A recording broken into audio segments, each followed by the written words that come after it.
Bismillahirrahmanirrahim. Assalamualaikum warahmatullahi wabarakatuh. Perkenalkan, nama saya Nur Fadila. Baiklah, saya di sini akan menjelaskan tentang sistem pencernaan pada manusia. Baik, kita mulai. Nah, ini adalah suatu video yang menjelaskan tentang sistem pencernaan manusia itu banyak memerlukan peran penting dan banyak membutuhkan organ-organ yang lain seperti usus besar, usus halus, lambung, hati juga diperlukan dalam pencernaan dan tenggorokan. Dan yang paling penting adalah mulut adalah pintu pertama masuknya sebuah makanan, dan disitulah termulai pencernaan. Nah, ini kita mulai dari makanan yang masuk dalam mulut. Makanan dikunyah oleh gigi dan dihancurkan. Nah, di dalam makanan tersebut yang telah dihancurkan terus terbagi lagi ada enzim amilase dan karbohidrat, di mana enzim amilase ini membantu karbohidrat untuk memecah dan membentuk suatu bentuk atau dibilang bolus. Nah, dari situlah makanan tersebut dimasukkan ke tenggorokan. Lalu tenggorokan ini mempunyai bagian lumen yang sangat fleksibel, di mana tenggorokan ini mempunyai banyak lapisan. Di antaranya ada 7 lapisan yang berperan di tenggorokan ini, seperti yang telah ada di layar. Lapisan tersebut dan memiliki 2 lapisan otot.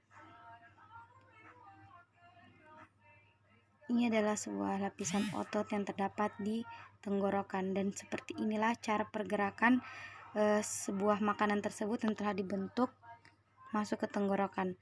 Seperti inilah gaya yang dilakukan di tenggorokan, lalu makanan tersebut turun menuju ke lambung, di mana lambung mempunyai 6 bagian tersebut yang sudah sesuai dengan warnanya ini, di mana lambung mempunyai fundus, kardium, wadi, antrum, dan gutter keeper, duodenum. Kita lanjut. Dalam jantung lambung tersebut ini mempunyai beberapa lapis juga.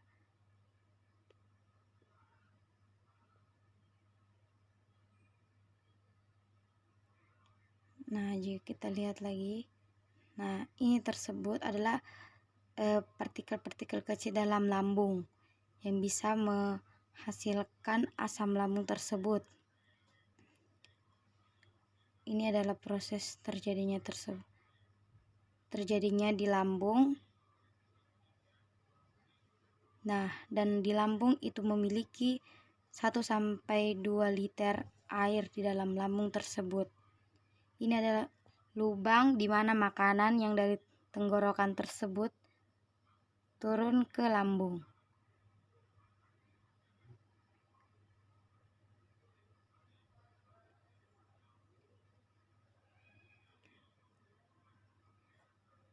Ini adalah makanan yang sudah turun dari tenggorokan. Nah, ini adalah bagian-bagian dari lambung. Ada hidroklorosis, pepsin, intrinsik faktor, dan lipase. Ini adalah berperan penting di dalam lambung. Terus kita lanjut, dalam partikel yang terdapat di makanan tersebut ada banyak sekali. Tertamanya ada juga yang namanya bakteri. Ini adalah bakteri melekatnya sesuatu untuk membentuknya.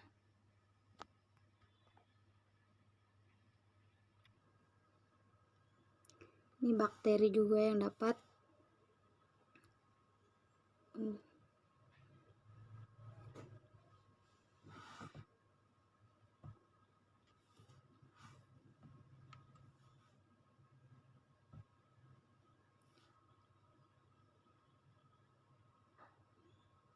mengandung bakteri dan komponen klorida merupakan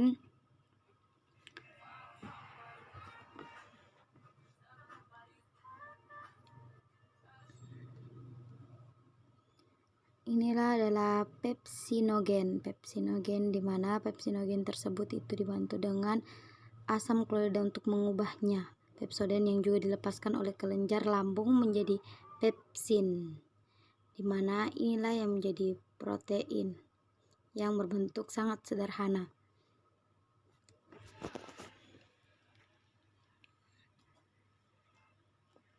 Inilah prosesnya. Nah, di sana itu terdapat vitamin B12. Untuk penyerapan vitamin B12 di usus kecil diperlukan faktor intrinsik yang diproduksi oleh kelenjar lambung. Vitamin harus bergabung dengan faktor intrinsik, kemudian dapat diserap oleh usus kecil. Vitamin B2 membantu menjaga saraf tubuh dan sel darah tetap sehat dan membantu membuat DNA. Ini juga mengandung lipase lambung, enzim tahap untuk pencernaan lemak. Nah, di lambung, lipase lambung memecah trigliserida menjadi asam lemak bebas dan diglisida, di mana hanya asam lemak bebas yang dapat diresap oleh tubuh. Pencernaan lemak yang tidak efektif terjadi di usus kecil. Hanya itu yang bisa terlepas. Nah, terus kita lanjut ke lambung. Ini berlangsung kira-kira 20 detik individu secara campur dari makanan yang dicerna sebagai yang disebut cimen.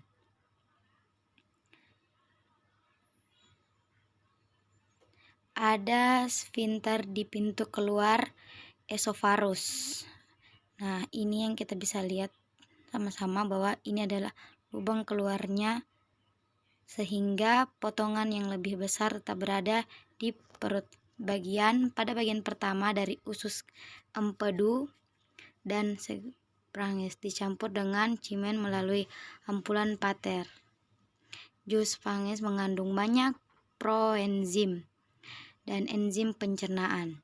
Akan melakukan tugasnya diperlukan nilai pH yang lebih tinggi daripada yang ada di perut. Untuk alasan ini, jus sphincter natrium hidrogen mampu menetratkan asam dan cimen nilai pH optimum 7 atau 8. Nah, inilah proses yang terjadi.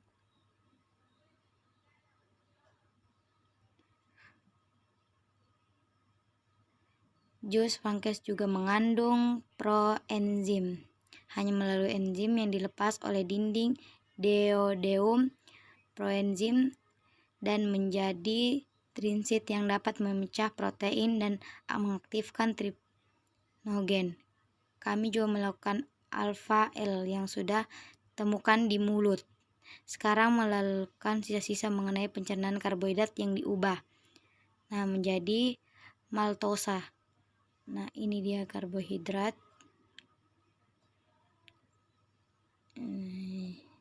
Masuklah ke dalamnya enzim dan karbohidrat pun dapat diserap kembali lagi. Selanjutnya dilibasi panas mampu memecah trigliserin menjadi 2 asam lemak biasa. Lambung seperti yang telah kita lihat hanya dapat menghasilkan 1 asam lemak bebas, lipase panas, dan membentuk trigliserida dengan bentuk. Karena empedu memecahkan lemak menjadi tetesan kecil disebut emulsifikasi. Banyak enzim lain adalah bagian dari jus pankreas, tetapi ini tidak akan dijelaskan secara rinci.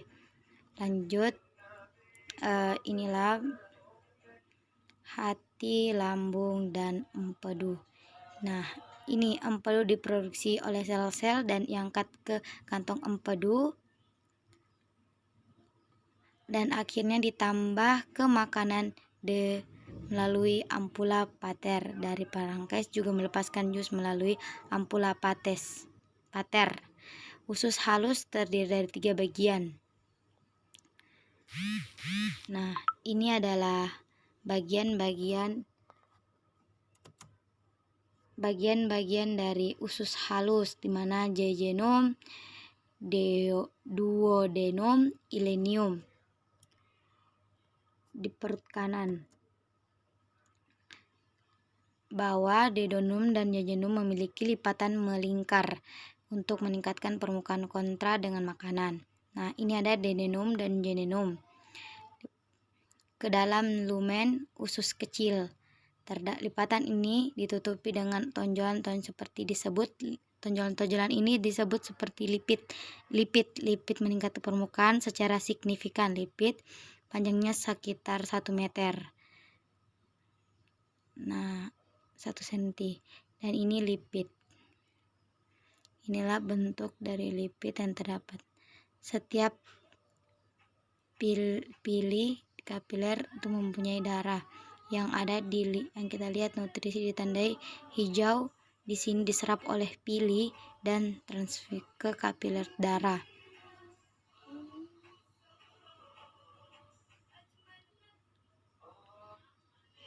Lanjut ke kapiler darah.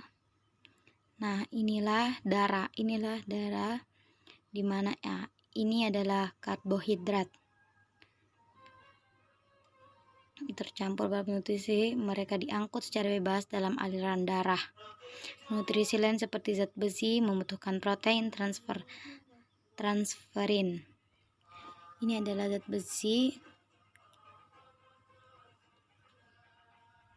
Lemak diangkut oleh kilomikron, yang merupakan lipoprotein yang akan diangkut sebentar tertutup.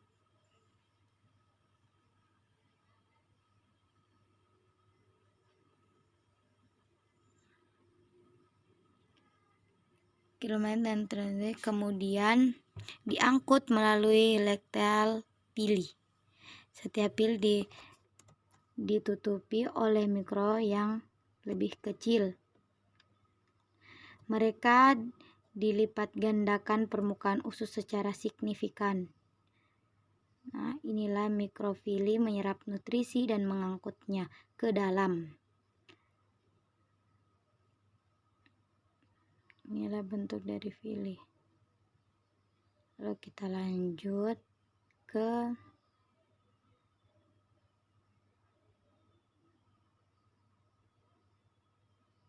bagian terakhir dari usus halus adalah ileum. Tidak memiliki seperti lipat. Di ileum tadi dia tidak memiliki fili seperti yang terdapat pada jejunum dan duodenum. Di ileum menyerap elektron seperti kalsium,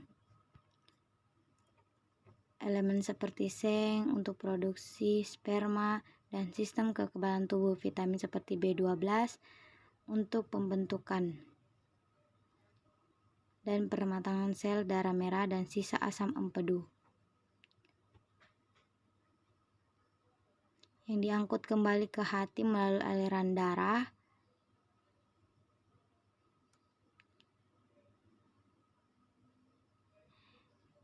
Ini ada peristalsis, seperti halnya kerongkongan. Makanan diangkut seperti peristalsis sebaiknya.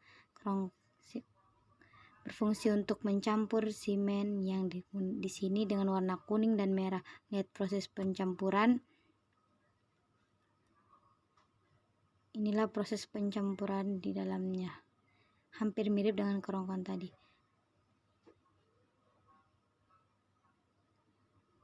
Lalu kita beralih, usus besar lebih tebal dari usus kecil. Nah, panjangnya sekitar 1 meter dan mengelilingi usus kecil. Usus halus terhubung ke usus besar melalui katum bauhin. Ini terbuka ketika cimen melewati dari usus kecil ke usus besar. Usus besar tidak memiliki fili seperti usus halus karena sebagian besar zat yang dapat dicerna telah diserap di usus kecil. Namun usus besar diperkirakan memiliki 100 miliaran bakteri di dalamnya. Mereka penting untuk banyak tugas lain seperti produksi vitamin,